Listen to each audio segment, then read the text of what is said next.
Sistem ekskresi adalah proses pengeluaran zat-zat sisa metabolisme dari dalam tubuh.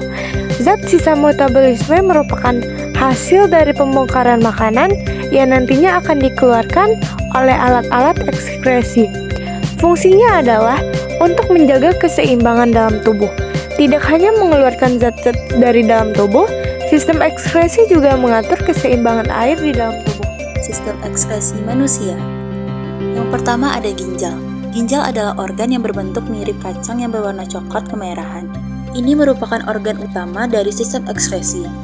Seluruh darah di dalam tubuh akan melalui ginjal sekitar sekali setiap 30 menit. Dalam sistem ekskresi manusia, ginjal menyaring limbah dan racun keluar dari darah. Limbah yang disaring oleh ginjal yaitu urea, garam, dan kelebihan air yang kemudian akan keluar dari tubuh dalam bentuk urin. Yang kedua, kulit. Kulit menjalankan fungsi detoksifikasinya melalui kelenjar keringat. Kelenjar ini menghasilkan keringat yang mengandung garam, minyak berlebih, air, dan zat lain yang tidak perlu. Mereka kemudian keluar dari tubuh melalui pori-pori kecil. Keringat juga membantu mendinginkan tubuh. Yang ketiga, paru-paru. Paru-paru adalah organ sistem ekskresi pada manusia yang sangat penting, sebab organ ini berfungsi untuk mengeluarkan karbon dioksida dari tubuh melalui pernafasan. Paru-paru menggunakan sel yang bernama alveoli untuk menjalankan fungsinya tersebut. Bila karbon dioksida tidak keluar dari tubuh, hal itu bisa menimbulkan dampak buruk bagi tubuh. Yang keempat, hati. Meskipun bukan organ sistem ekskresi pada manusia yang paling utama, tetapi hati berperan penting dalam menjaga kebersihan tubuh. Racun dan bahan kimia berbahaya, baik yang diproduksi tubuh maupun makanan yang kita konsumsi, akan hati pecah dan netralisasi. Misalnya produk sampingan dari proses metabolisme di dalam tubuh, yaitu amoni, akan diproses hati menjadi urea, zat yang sudah tidak lagi berbahaya. Gangguan dan penyakit pada sistem ekskresi. Setiap organ pada sistem ekskresi ini punya peran tersendiri untuk membuang sisa metabolisme, dan setiap organ tersebut punya resiko penyakit yang mengintainya.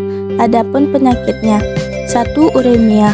Penyakit sistem ekskresi uremia terjadi pada saat ginjal sudah mengalami kerusakan. 2. Gagal ginjal.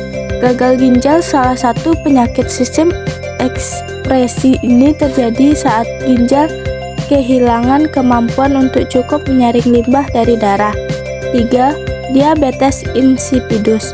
Di dalam tubuh manusia ada yang disebut hormon ADH yang berperan dalam proses reabsorpsi cairan pada ginjal. Bila jumlahnya berkurang, maka volume urin yang dikeluarkan tubuh bisa meningkat hingga 30 kali lipat. Yang terakhir ada teknologi untuk sistem ekskresi. Yang pertama yaitu transplantasi ginjal.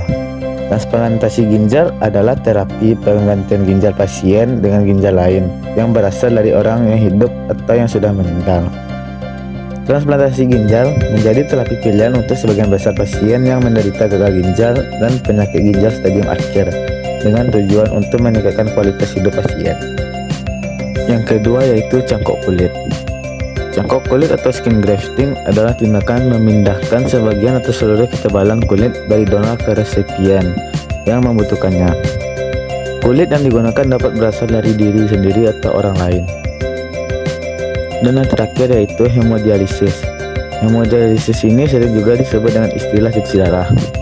Proses cuci darah ini sendiri bertujuan untuk membersihkan darah dari zat-zat sisa metabolisme melalui proses penyaringan yang terjadi di luar tubuh.